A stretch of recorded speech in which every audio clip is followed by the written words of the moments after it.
Photography is about patience.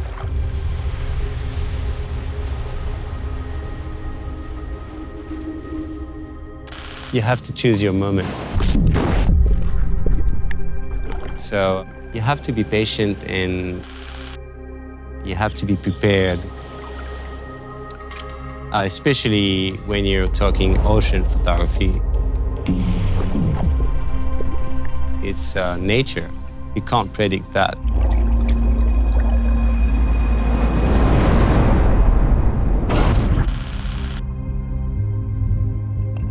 And so you're trying to put all the elements in your favor.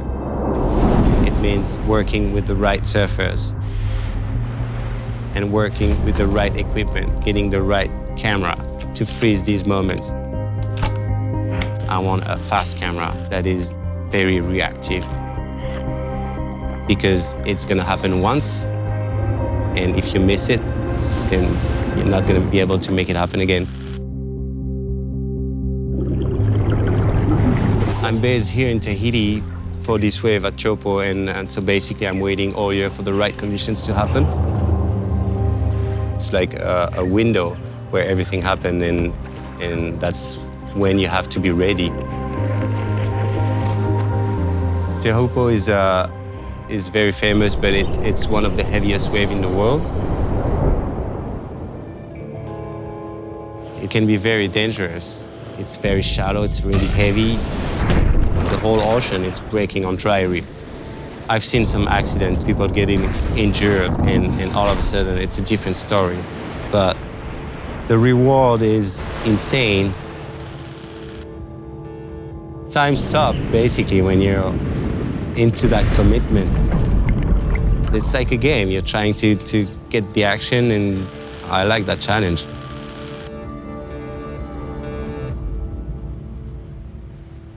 The whole process is so intense that when you finally got the photo and you're looking at the back of the camera and you're like, wow.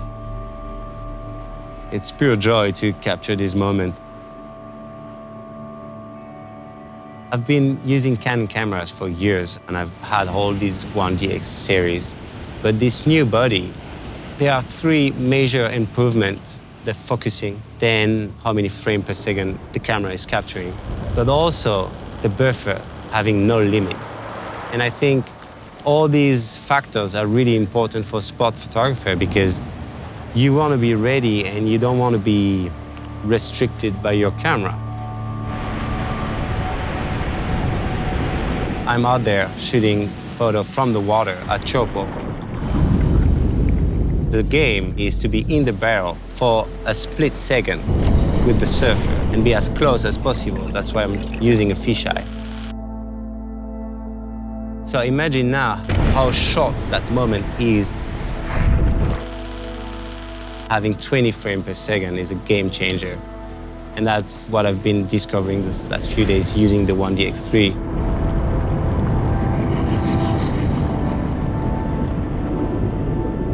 When the conditions happen and when it's great and you know you're creating great images, you can't stop.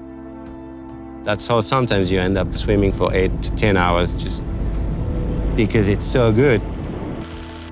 I've shot yesterday like 4,000 photos or even more, and video, and shooting live view a lot. And the battery was still like at least 50% or more.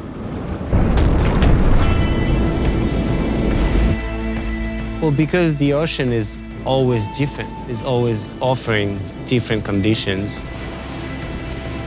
I don't count the time. I love being out there, and the more I lived here in Tahiti, the more I realized that Chopo is really unique. There's a huge potential to capture images that are not possible to capture anywhere else in the world. The new 1DX Mark III, you're able to really capture the action as you were never able before.